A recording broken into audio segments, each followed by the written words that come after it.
Analogy reasoning questions है जिसको सादृश्यता कहते हैं।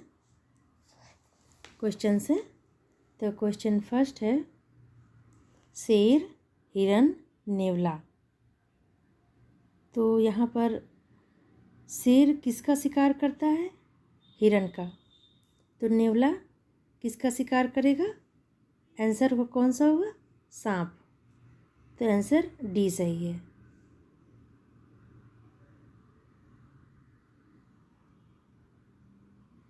मैंने आंसर लिखा है सांप। सॉल्यूशन इसका यह है कि जिस प्रकार शेर हिरन का शिकार करता है ठीक उसी प्रकार नेवला सांप का शिकार करता है।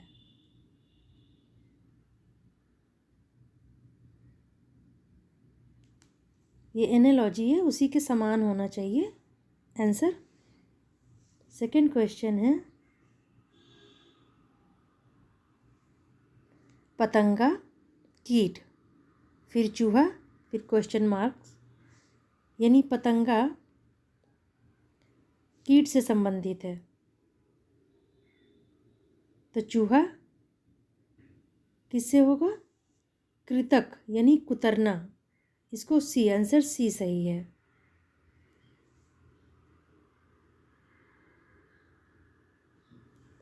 यह है आंसर चूहे से संबंधित। सॉल्यूशन है जिस प्रकार पतंगा कीटों से संबंधित है उसी प्रकार चूहा किसी वस्तु को कुतरने यानी कृतक, मैंने कहा ना ये कृतक कुतरने से संबंधित है।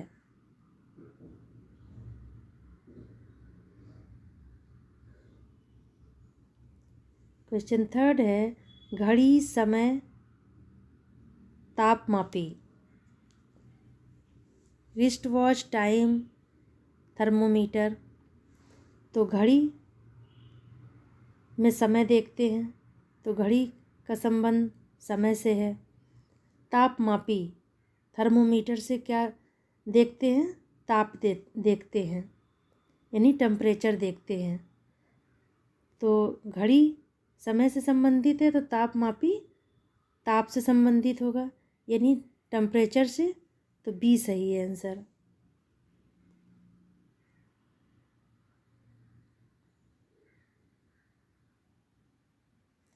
ये है इसका सलूशन। जिस प्रकार घड़ी का उपयोग समय देखने के लिए होता है ठीक उसी प्रकार तापमापी यानी थर्मोमीटर का उपयोग टेम्परेचर यानी ताप देखने के लिए होगा। रिलेटेड होना चाहिए आंसर एनालॉजी में।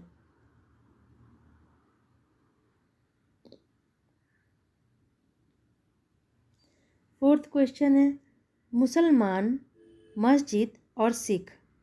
तो यहाँ पर कह रहा है मुसलमान किससे संबंधित है? मस्जिद। यानी मुसलमान मस्जिद में जाता है पूजा करने और सिख जो होता है वो कहाँ जाएगा? वो गुरुद्वारा में जाएगा ना। तो आंसर बी सही है।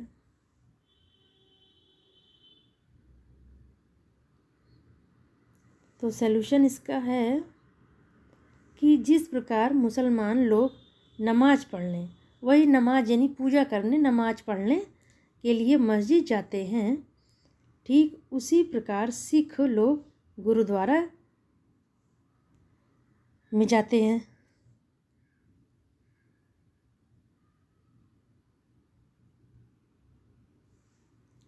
क्वेश्चन फिफ्थ है पंजा मारना, बिल्ली और खुर मारना। तो पंजा मारना बिल्ली से संबंधित है यानी बिल्ली पंजा मारती है। खुर फिर मारना, खुर कौन मारेगा? तो खुर घोड़ा मारता है। तो खुर का संबंध किससे होगा? घोड़ा से। और घोड़े का संबंध किससे होगा? खुर से। तो आंसर ए सही है। बिल्ली पंजा मारती है और खुर कौन मारता है? घोड़ा। ओके, आंसर होगा घोड़ा। ये है, मैंने लिख दिया है ताकि ज़्यादा समझ में आए। जिस प्रकार ये दिल्ली नहीं है, ये बिल्ली है।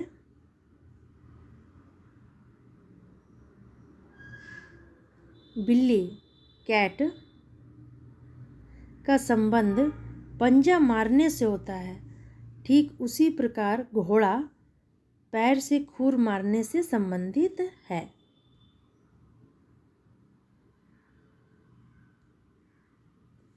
क्वेश्चन 6 है, मीठे जल की मछली, फिर है साफ पानी और फिर है नमकीन, फिर है क्वेश्चन मार्क।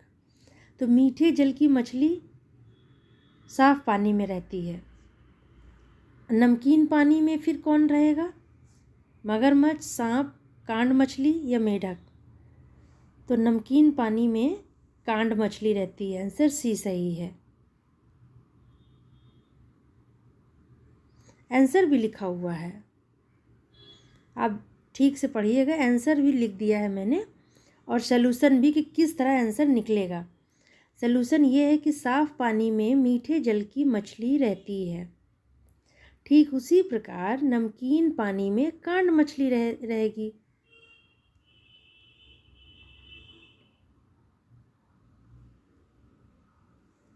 क्वेश्चन 8 है, ऊष्मा संवहन खाली जगह, यानी ऊष्मा संवहन से रिलेटेड है, कन्वेक्शन। ओके, तो खाली जगह में क्या होगा?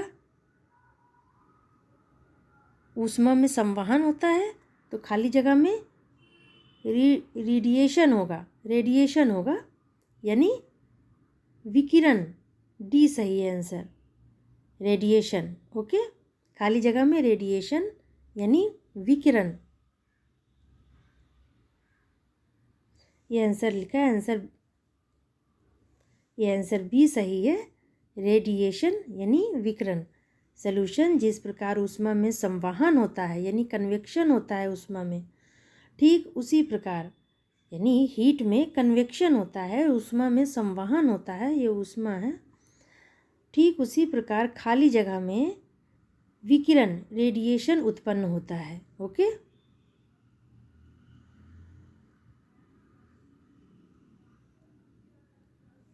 क्वेश्चन 9, यात्री शैर नाविक, क्वेश्चन मार्क। तो शैर कौन करता है? यात्री करते हैं, यात्री करते हैं। और नाविक क्या करते हैं? क्या करेंगे? समुद्री यात्रा करेंगे। तो सी आंसर सही है।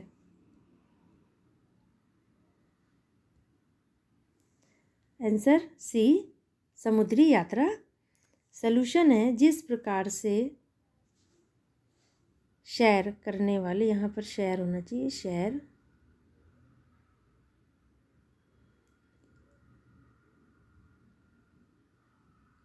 करने वाले, जिस प्रकार से सैर करने वाले यात्री कहते हैं, ठीक उसी प्रकार समुद्र में यात्रा करने वाले को नाविक कहेंगे। ओके, कि सैर करने वाले को यात्री कहते हैं, तो नाविक किसे कहेंगे? नाविक कहाँ होते हैं? समुद्र यात्रा करते हैं, तो समुद्र यात्रा करने वाले को नाविक कहेंगे।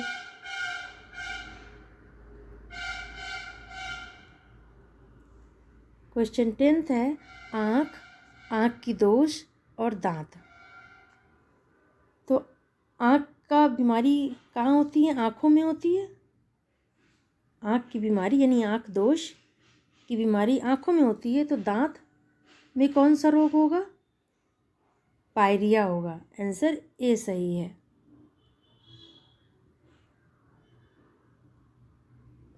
ये है आंसर ए, पायरिया रोग दांतों में होता है। सॉल्यूशन है, जिस प्रकार आँखों की बीमारी आँख के दोष से संबंधित है, ठीक उसी प्रकार दांत, ये दांत है, ये दांत है,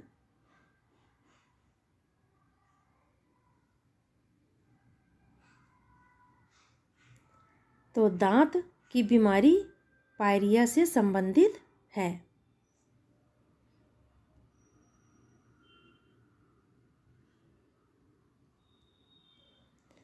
क्वेश्चन 11 है, न्यायालय और फिर न्याय लिख दिया है।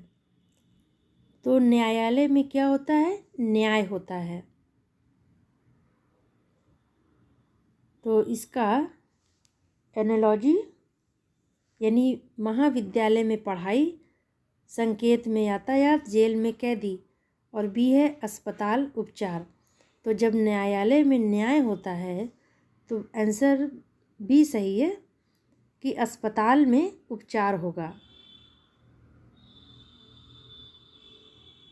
ये सही है आंसर बी। तो आंसर बी सही है कि अस्पताल में उपचार।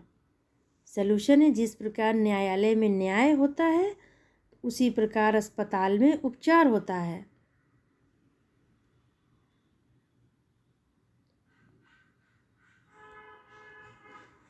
क्वेश्चन 12, फूल और माला, इसका एनालॉजी बताना है।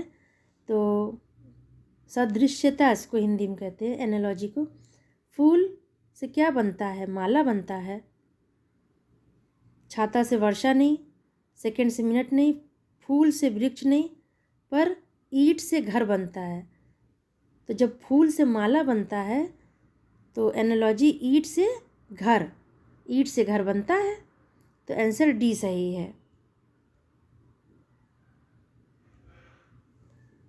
आंसर डी, ईंट से घर।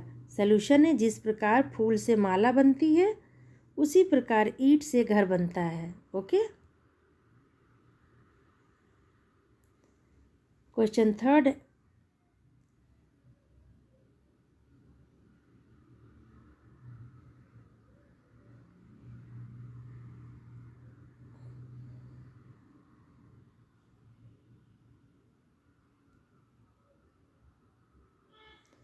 क्वेश्चन 13, गैराज और मोटर कार। तो मोटर कार कहाँ रखी जाती है? गैराज में। मोटर कार गैराज में रखी जाती है। तो इसका सही एनालॉजी इसमें से कौन सा होगा?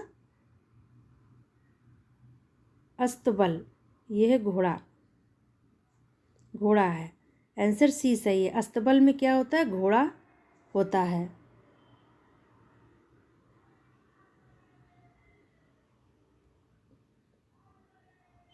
आंसर सी, अस्तबल में घोड़ा होता है, अस्तबल है। सॉल्यूशन है जिस प्रकार गैराज में मोटर कार रखा जाता है उसी प्रकार अस्तबल में घोड़ा, ये घोड़ा रखा जाता है।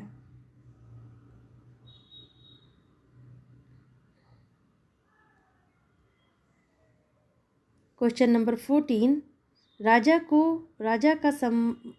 का जो संबंध रानी से है घोड़े का वही संबंध किससे है? तो जब राजा का संबंध रानी से है तो घोड़े का संबंध घोड़ी से होगा। आंसर बी सही है।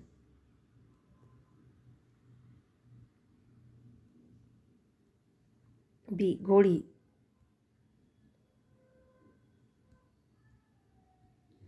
क्वेश्चन 15, विचार का जो संबंध मस्तिष्क से है बादल का वही संबंध किससे है? तो विचार कहाँ आते हैं? मस्तिष्क में आते हैं, माइंड में आते हैं। और तो बादल कहाँ रहता है? आसमान में। तो आंसर डी सही है, आसमान।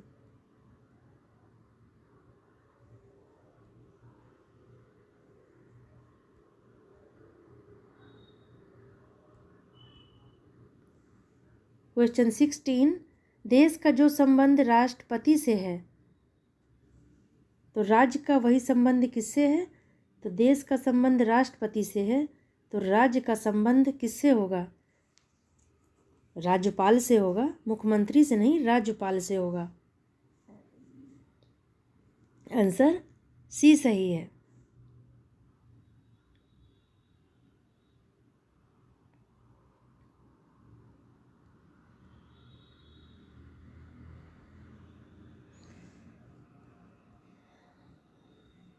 सॉल्यूशन है और आंसर भी है सी, राज्यपाल। सॉल्यूशन जिस प्रकार देश का प्रधान राष्ट्रपति होता है उसी प्रकार राज्य का प्रधान राज्यपाल होता है।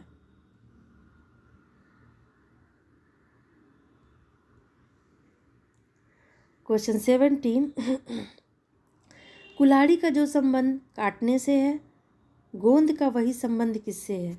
तो कुल्हाड़ी का संबंध काटने से है, तो गोंद का संबंध चिपकाने से होगा। तो आंसर सी चिपकाना, ये चिपकाना से होगा। वही चीज़ लिखा हुआ है, आंसर सी सही है। सॉल्यूशन कि जिस प्रकार कुल्हाड़ी का प्रयोग चीज़ों को काटने के लिए होता है, उसी प्रकार गोंद को चिपकाने के लिए होगा चीज़ों को।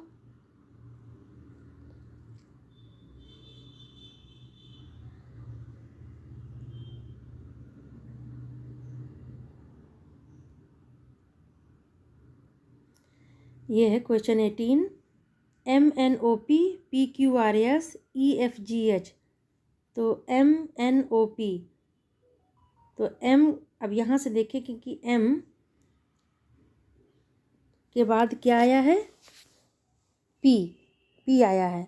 तो N, तो M के बाद क्या आता है? NOP यानी P, यानी +3 पर P आ रहा है। और फिर N को देखेंगे, Q आ रहा है। N के बाद क्या आ रहा है? क्या होगा? Q आ रहा है। तो OPQ, N के बाद OPQ, यहाँ भी +3 जोड़ने पर Q आ रहा। पहले तो M पर +3 जोड़ने पर P आ रहा है, N से +3 जोड़ने पर +3 जोड़ने पर Q आ रहा है। अब O है, O में अगर हम +3 जोड़ रहे हैं तो R आ रहा है, क्योंकि O के बाद PQR, तो ये R आ रहा है। अब है P के बाद हम +3 जोड़ेंगे तो S आएगा। P के बाद क्या आता है? QRS, तो S आया है। तो MNOP के बाद +3, इन सब में MNOP में +3 हमने ऐड किया तो PQRS आया। तो एनालॉजी है सेम, उसी तरह इसमें करेंगे। E के बाद +3 जोड़ो, 3 आप ऐड कीजिए, तो E के बाद क्या आता है? FGH, तो H आएगा। अब फिर उसके बाद F में +3 ऐड कीजिए, F के बाद क्या होता है? GHI, तो I आएगा। उसके बाद आप G में +3 जोड़िए, ऐड कीजिए, तो G के बाद HIJ, तो यहाँ पर J आएगा। फिर है इसके बाद H में +3 आप जोड़िए, ऐड कीजिए, तो H के बाद IJK, तो यहाँ पर K आया। तो EFGH में अगर हम इन अल्फ़ाबेट में E में, F में, G में, H में सेम उसी तरह +3 ऐड करते जाएंगे तो आंसर आ जाएगा। क्या आएगा?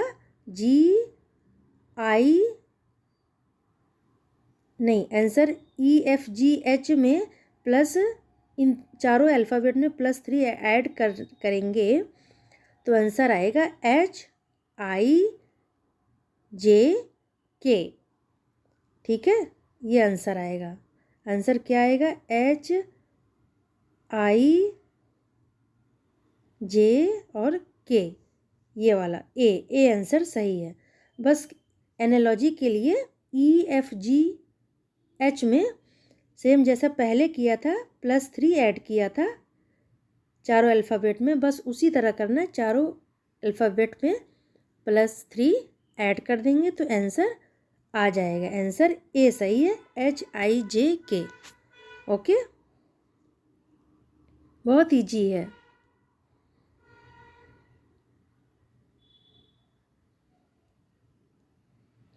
क्वेश्चन 19, ऑक्सीजन जलना और कार्बन डाइऑक्साइड, तो इसका एनालॉजी होगा जब ऑक्सीजन का एनालॉजी जलना और कार्बन डाइऑक्साइड का एनालॉजी क्या होगा? तो जलने के लिए क्या ज़रूरत है? ऑक्सीजन। तो कार्बन डाइऑक्साइड बुझाने के लिए होगा, तो आंसर सी सही है, बुझाना।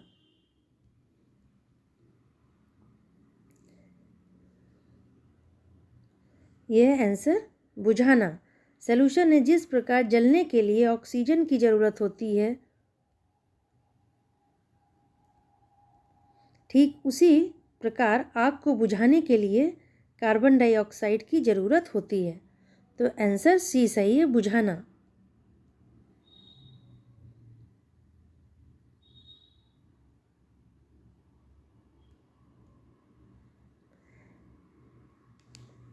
क्वेश्चन नंबर 20, कबूतर शांति सफ़ेद झंडा क्वेश्चन मार्क। तो कबूतर शांति का प्रतीक है, सफ़ेद झंडा किसका प्रतीक है? आत्मसमर्पण, यानी आंसर सी। कबूतर शांति का प्रतीक है तो सफ़ेद झंडा किसका प्रतीक होगा? आत्मसमर्पण का। ओके, आंसर सी सही है।